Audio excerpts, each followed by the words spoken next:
അമ്പലപ്പുഴയിൽ G സുധാകരനും അപരനുണ്ട്. പാതിരപ്പള്ളി സ്വദേശി സുധാകരനാണ് സ്വതന്ത്ര സ്ഥാനാർത്ഥിയായി പത്രിക നൽകിയത്. മനീഷ് മഹിപാൽ വിവരങ്ങളുമായുണ്ട്. മനീഷ്, ജി സുധാകരന് ഒരു അപരൻ ഉണ്ടായിരിക്കുന്നു. എന്താണ് അദ്ദേഹത്തിന്റെ മുഴുവൻ പേര്? എന്താണ് വിവരങ്ങൾ?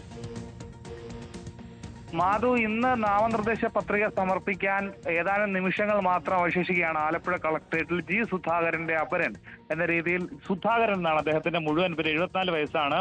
വെളിയിൽ സൽക്കാല ജംഗ്ഷൻ ചെട്ടിക്കാട് പാതിരാപ്പള്ളി സ്വതന്ത്രനായാണ് മത്സരിക്കുന്നത്.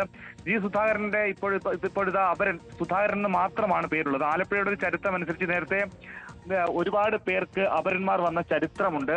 നേരത്തെ അത്തരത്തിൽ അപരന്മാർ വന്ന് തോറ്റ ചരിത്രം കൂടി ആലപ്പുഴ ലോക്സഭാ മണ്ഡലത്തിലുള്ളതാണ്. ആ സമയത്ത് അന്ന് VM സുധീരന് പകരം VS സുധീരൻ അപരനായി വന്ന് ആ VS സുധീരൻ 10,000 വോട്ടുകൾ പിടിച്ചെടുക്കുകയും അന്ന് VM സുധീരൻ തോറ്റുപോയ ചരിത്രം ആലപ്പുഴയിലുണ്ട്. അന്ന് ഇടതുപക്ഷത്തിന്റെ സ്ഥാനാർത്ഥി ലോക്സഭയിലേക്ക് KS മനോജ് ജയിച്ചു കയറിയത് അപരനെ, അതായത് VM സുധീരന് പകരമായി VS സുധീരൻ വന്നതോടുകൂടിയായിരുന്നു. അന്ന് ചിഹ്നം അനുവദിച്ചത് കോർക്കായിരുന്നു. അതായത് കോർക്കും കൈപ്പത്തിയും തമ്മിൽ വലിയ വ്യത്യാസമില്ല. അതുകൊണ്ട് തന്നെ അന്ന് VM സുധീരൻ തോറ്റുപോയി.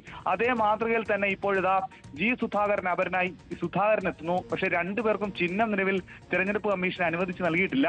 ഇനി ചിഹ്നത്തിൽ കൂടി ഒരു മാച്ചിങ് ഉണ്ടായാൽ, ചിഹ്നം തമ്മിൽ കണ്ടാൽ പോലും മനസ്സിലാകാത്ത തരത്തിലേക്കുള്ള കാര്യങ്ങളിലേക്ക് എത്തിയാൽ ജി സുധാകരന്റെ വോട്ടുകൾ മറിഞ്ഞ് സുധാകരനിലേക്ക് കൂടി എത്തിയേക്കാം. എന്നാണെങ്കിൽ അദ്ദേഹത്തിന്റെ രാഷ്ട്രീയ വിഷയങ്ങൾ അല്ലെങ്കിൽ കക്ഷി രാഷ്ട്രീയം എന്തെങ്കിലും ഉണ്ടോ എന്നടക്കമുള്ള കാര്യങ്ങൾ ഇനി അന്വേഷിക്കേണ്ടതുണ്ട്. പാതിരപ്പള്ളി സ്വദേശിയാണ്. അദ്ദേഹത്തിന്റെ മണ്ഡലം ആലപ്പുഴയിലാണ്.